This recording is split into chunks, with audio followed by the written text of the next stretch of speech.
माध्यमिक शिक्षा मंडल मध्य प्रदेश भोपाल की प्रस्तुति।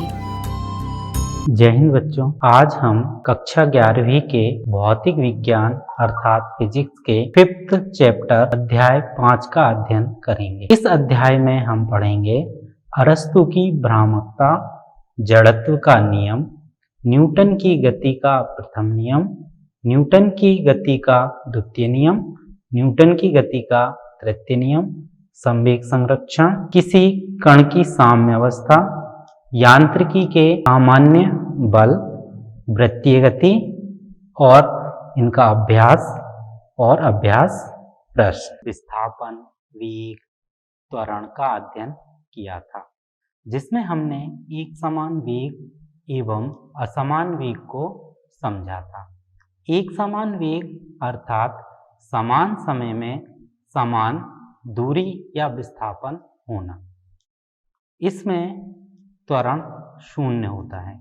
असामान्य वेग में त्वरण उत्पन्न होता है। यह त्वरण धनात्मक और ऋणात्मक दो प्रकार का होता है।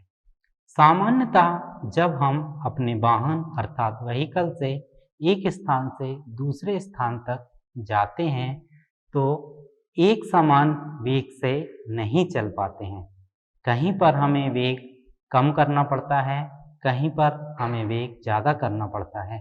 यह निर्भर करता है कि वहाँ पर सड़क और ट्रैफिक कैसे हैं। जब हम अपने वेग को कम ज़्यादा करते हैं तो वेग में परिवर्तन होता है। यह वेग में परिवर्तन त्वरण कहलाता है। हमने त्वरण तक पिछले अध्याय में अध्ययन कर लिया था। इस अध्याय में हम देखेंगे कि त्वरण क्यों उत्पन्न होता है या वेग में क्यों परिवर्तन होता है। इसका कारण है बल।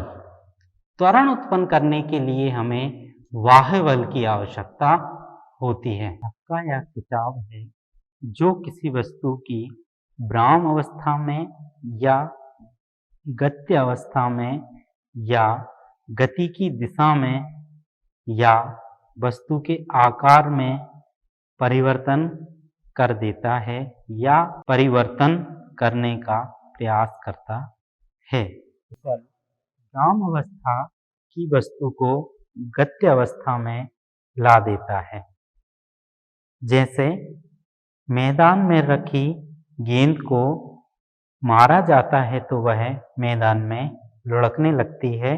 साइकिल के पहिए पर पैडल के द्वारा बल लगाने पर वह घूमने लगता है इत्यादि। बल गत्य अवस्था में परिवर्तन कर देता है। चलती हुई साइकिल पर ब्रेक लगाने से वह रुक जाती है। कार पर त्वरक द्वारा बल लगाने पर उसकी गति धीमी या तेज हो जाती है। बल गति की दिशा को बदल देता है। रस्सी के एक सिरे पर पत्थर के टुकड़े को बांधकर दूसरे सिरे को हाथ में पकड़कर घुमाने पर पत्थर का टुकड़ा वृत्तीय मार्ग में गति करने लगता है। बल किसी वस्तु की आकृति में परिवर्तन, छत से लटकते हुए तार पर भार लटकाने पर उसकी लंबाई बढ़ जाती है। गेंद को दबाने पर वह चिपक जाती है अर्थात उसका आकार परिवर्तित हो जाता है। अरस्तु की भ्रामकता। अरस्तु एक भौतिकविद थे जिनका मानना था कि यदि कोई वस्तु विराम अवस्था में है तो वह विराम अवस्था में ही रहेगी जब तक कि उस पर कोई बाह्य बल ना लगाया जाए। जैसे फुटबॉल के ग्राउंड में अगर कोई गेंद पड़ी हुई है तो वह तब तक वहीं पर पड़ी रहेगी या वहीं पर रहेगी जब तक कोई उस पर बाह्य बल ना लगाए अर्थात उसे उठाए या उस पर किक ना मारे। यह तथ्य उनका सत्य था।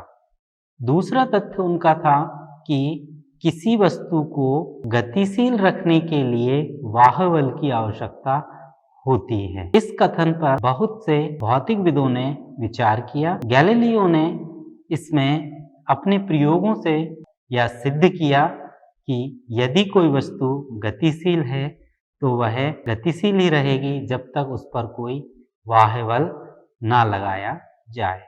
अरस्तु का यह जो दूसरा तथ्य था कि किसी वस्तु को गतिशील रखने के लिए बाह्य बल की आवश्यकता होती है, यह हमें सत्य प्रतीत होता है, परंतु यह सत्य नहीं है। कोई गतिशील वस्तु को रोकने के लिए हमें बल की आवश्यकता होती है, परंतु हम अपने दैनिक जीवन में देखते हैं कि कोई वस्तु स्वतः रुक जाती है। उसका कारण होता है कि उस पर जो विरोधी बल जो लग रहे हैं, जैसे घर्षण बल या वायु का बल या वायु का प्रतिरोधी बल, इन बलों के कारण चलती हुई वस्तु रुकती है। किसी वस्तु में अंतर्निहित वह गुण जिसके कारण वह स्वतः ही अपनी विराम अवस्था एक समान गति की अवस्था में परिवर्तन करने में असमर्थ होती है, उसका जड़त्व कहलाता है। यदि कोई वस्तु एक समान वेग से चल रही है तो उसके वेग को एक समान बनाए रखने के लिए बाह्य बल की आवश्यकता नहीं होती। जड़त्व की माप किसी वस्तु का द्रव्यमान होता है। जड़त्व के प्रकार, काइंड्स ऑफ इनर्शिया। जड़त्व 3 प्रकार का होता है। नंबर 1 विराम जड़त्व, नंबर 2 गतिक जड़त्व या गति का जड़त्व, नंबर 3 दिशा का जड़त्व। विराम जड़त्व, इनर्शिया ऑफ रेस्ट, किसी वस्तु के उस गुण को उसके जिसके कारण वह स्वतः अपनी विराम की अवस्था में परिवर्तन करने में असमर्थ होती है, विराम का जड़त्व कहलाता है। बस के एकाएक चलने पर उसमें बैठे व्यक्ति पीछे की ओर गिर जाते हैं। बस के एकाएक चलने पर व्यक्ति के कमर के नीचे का भाग बस के साथ गति अवस्था में आ जाता है, किंतु ऊपर का भाग विराम के जड़त्व के कारण विराम अवस्था में ही रहता है, अतः व्यक्ति पीछे की ओर गिर जाता है। कंबल को छड़ी से पीटने पर या हाथ से झटका देने पर उसमें लगे धूल के कण गिरने लगते हैं। कंबल के जिस भाग पर छड़ी पड़ती है वो भाग गति अवस्था में आ जाता है, जबकि धूल के कण विराम के जड़त्व के कारण विराम अवस्था में ही रहते हैं, अतः नीचे गिर जाते हैं। पेड़ को हिलाने पर उसमें लगे पके फल टूटकर नीचे गिर जाते हैं। पेड़ को हिलाने पर उसकी डालियां गति अवस्था में आ जाती हैं, किंतु फल विराम के जड़त्व के कारण विराम अवस्था में ही रहते हैं, अतः गुरुत्वाकर्षण बल के कारण नीचे गिर जाते हैं। गति का जड़त्व, इनर्शिया ऑफ मोशन, किसी वस्तु के उस गुण को जिसके कारण वह स्वतः ही सरल रेखा में अपनी एक समान गति में परिवर्तन करने में असमर्थ होता है, गति का जड़त्व कहलाता है। अर्थात वस्तु स्वतः अपनी गति में परिवर्तन नहीं करती। चलती हुई बस को एकाएक रोकने पर उसमें बैठा यात्री आगे की ओर झुक जाता है। जब बस को एकाएक रोका जाता है तो बस के साथ यात्री के कमर के नीचे का भाग विराम अवस्था में आ जाता है, किंतु ऊपर का भाग गति के जड़त्व के कारण गत्य अवस्था में ही रहता है, अतः यात्री आगे की ओर झुक जाते हैं। लंबी कूद का खिलाड़ी कूदने से पहले कुछ दूरी से दौड़ते हुए आता है। कूदने से पहले दौड़ने से खिलाड़ी का पूरा शरीर गत्य अवस्था में आ जाता है, अतः गति के जड़त्व के कारण उससे अधिक दूरी तक कूदना आसान होता है। दिशा का जड़त्व, इनर्शिया ऑफ डायरेक्शन, किसी वस्तु के उस गुण को जिसके कारण वह स्वतः ही अपनी गति की दिशा में परिवर्तन करने में असमर्थ होती है, उसकी दिशा का जड़त्व कहते हैं। जब कोई बस वृत्तीय पथ पर मुड़ती है तो उसमें बैठा यात्री पथ के केंद्र के बाहर की ओर एक बल अनुभव करता है। इसका कारण यह है कि मोड़ पर बस तो मुड़ जाती है, किंतु यात्री के शरीर का ऊपरी भाग दिशा के जड़त्व के कारण उसी दिशा में गतिमान रहता है, अतः उसे केंद्र के बाहर की ओर एक बल अनुभव होता है। न्यूटन के गति के नियम, Newton's laws of motion. Sir Isaac Newton ने गैलीलियो के जड़त्व संबंधी कार्य को आगे बढ़ाते हुए वस्तु की गति का विस्तृत एवं क्रमबद्ध अध्ययन किया और उन्होंने गति विषयक 3 नियम का प्रतिपादन किया, जिन्हें न्यूटन के गति के नियम कहते हैं। प्रथम नियम, जो वस्तु स्थिर है वह स्थिर ही रहेगी और जो गतिमान है वह उसी वेग से उसी दिशा में चलती रहेगी जब तक कि उस पर कोई बाह्य बल ना लगाया जाए। द्वितीय नियम, किसी वस्तु के संवेग में परिवर्तन की दर वस्तु पर लगाए गए बल के अनुक्रमानुपाती होती है और यह परिवर्तन बल की दिशा में ही होता है। तृतीय नियम, प्रत्येक क्रिया के बराबर तथा विपरीत प्रतिक्रिया होती है।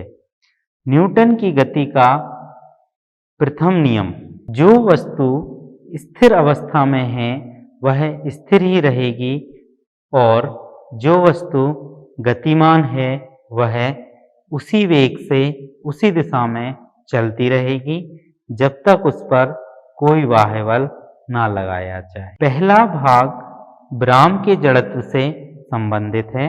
प्रत्येक वस्तु अपनी ब्राह्म अवस्था अर्थात स्थिर अवस्था को तब तक बनाए रखती है जब तक कि उस पर कोई बाह्य बल आरोपित ना किया जाए। इसे हम दैनिक जीवन में आसानी से देख सकते हैं।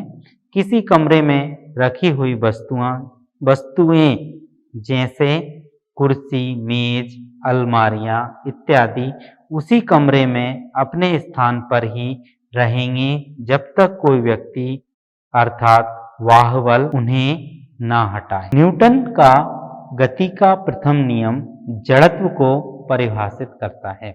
यह नियम बतलाता है कि प्रत्येक वस्तु ब्राह्म अवस्था में अथवा एक समान गत्य अवस्था में रहनी चाहिए। बशर्त है कि उस पर कोई बाह्य बल ना लगाया जाए। किसी वस्तु द्वारा स्वतः ही अपनी ब्राह्म अवस्था अथवा एक समान गति अवस्था में परिवर्तन कर सकने में असमर्थता को उसका जड़त्व कहते हैं। अतः न्यूटन का प्रथम नियम जड़त्व को परिभाषित करता है। यही कारण है कि न्यूटन के गति के प्रथम नियम को जड़त्व का नियम कहते हैं। संवेग अर्थात मोमेंटम, किसी वस्तु के द्रव्यमान एवं वेग के गुणनफल को हम संवेग कहते हैं। संवेग इक्वल टू बराबर द्रव्यमान। इस समीकरण से हम समझ रहे हैं कि संवेग तभी होगा जब वस्तु में वेग हो। यदि वेग शून्य होगा तब संवेग शून्य। इस बात को हम याद रखते हैं कि संवेग होने के लिए वेग होना जरूरी है। यदि किसी वस्तु का द्रव्यमान m एवं वेग v हो तो संवेग p बराबर mv। यह है संवेग का समीकरण। दो वस्तुएं जिनके वेग एक समान हैं तो हल्की वस्तु का संवेग कम और भारी वस्तु का संवेग अधिक होगा। इस बात को हम प्रूफ करें। मान लो दो वस्तुएं जिनके द्रव्यमान क्रमशः m1 m2 हैं। m1 जो है वो ग्रेटर द्रव्यमान है m2 से, मतलब m1 का द्रव्यमान ज्यादा है m2 से। यदि वेग समान हो तो वेग दोनों के समान है, तब हम यहां पर देखेंगे पहली वस्तु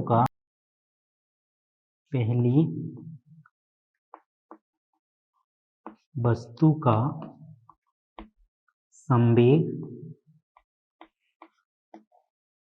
p1 इक्वल टू m1, दूसरी वस्तु का संवेग p2 बराबर m2u। इन दोनों समीकरण को जब हम डिवाइड करते हैं तो हमें प्राप्त होगा p1 upon p2 equal to m1 v upon m2 v। v से v कैंसिल हो जाएगी। p1 divided by p2 equal to m1 divided by m2। यदि m1 ग्रेटर देन m2 हो तो p1 ग्रेटर देन p2 होगा। अर्थात दो वस्तुएं एक समान वेग से गतिमान हैं तो हल्की वस्तु का संवेग कम और भारी वस्तु का संवेग अधिक होगा। गति का द्वितीय नियम, Newton second law of motion. इस नियम के अनुसार किसी वस्तु के संवेग में परिवर्तन की दर उस पर लगाए गए बाह्य बल के अनुक्रमानुपाती होती है। संवेग में परिवर्तन डायरेक्टली प्रोपोर्शनल अर्थात अनुक्रमानुपाती बल। इसे हम लिख सकते हैं बल अनुक्रमानुपाती संवेग में परिवर्तन। यदि m द्रव्यमान की वस्तु प्रारंभिक वेग u से गतिमान है, t समय में उसका वेग v हो तो प्रारंभिक संवेग P1 is equal to mu, अंतिम संवेग P2 is equal to mv। संवेग परिवर्तन P2 माइनस P1, इसे हम लिखेंगे del P is equal to mv minus mu। यहाँ से m कॉमन ले लेंगे, ये बनेगा हमारा v माइनस u। पुनः बल डायरेक्टली प्रोपोर्शनल संवेग में परिवर्तन डेल टी, टाइम में संवेग में परिवर्तन डेल टी है। यहाँ से F is equal to proportionality constant अर्थात समानुपाती का निशान हटाएंगे तो एक कांस्टेंट आएगा के यहाँ पर हम लिखेंगे K del P upon del T. Del P की वैल्यू हम यहाँ पर पुट कर देंगे, तो F इज इक्वल टू के M V1 minus U divided by del T. V1 minus V2 is known as change in velocity अर्थात वेग में परिवर्तन k is equal to m del v upon del T, a del v upon del T. चूंकि a is equal to a del v upon del T, acceleration is equal to change in velocity divided by time, त्वरण बराबर वेग में परिवर्तन divided by समय। यहाँ हम के जहाँ पर समानुपातिक नियतांक है m del v upon del T, del v upon del t अर्थात change in velocity with respect to time, इसे हम त्वरण कहते हैं। त्वरण a बराबर del v upon del t. इसकी जगह del v upon del t के स्थान पर हम रखेंगे a। F is equal to के m a, F is equal to m a. चूंकि k is equal to 1, k एक अनुपातिक नियतांक है जिसका मान मापन की पद्धति पर निर्भर करता है। k इस प्रकार की पद्धति का चयन करते हैं कि जहां पर k की वैल्यू 1 हो। न्यूटन के द्वितीय नियम से हम अगर प्रथम नियम की सत्यता जांच करें तब हम देखेंगे कि F is equal to ma यदि F बराबर 0 हो तो F बराबर 0 यहाँ पर जब हम पुट करेंगे तो हमारे पास आ जाएगा E इज इक्वल टू 0, अर्थात यदि बाह्य बल 0 है तो त्वरण 0 होगा, अर्थात वस्तु में परिवर्तन नहीं होगा। बच्चे इन्हें स्वयं हल करेंगे। प्रश्न क्रमांक 1, जड़त्व किसे कहते हैं? ब्राम और गति के जड़त्व को उदाहरण सहित समझाइए। प्रश्न क्रमांक 2, बल क्या है, इसके प्रभाव को बताइए। प्रश्न क्रमांक 3, न्यूटन के गति का द्वितीय नियम क्या है, इसकी सहायता से सूत्र F बराबर ma को निगमित कीजिए। न्यूटन के गति के नियम तथा क्रिया और प्रतिक्रिया बल को समझाइए। धन्यवाद।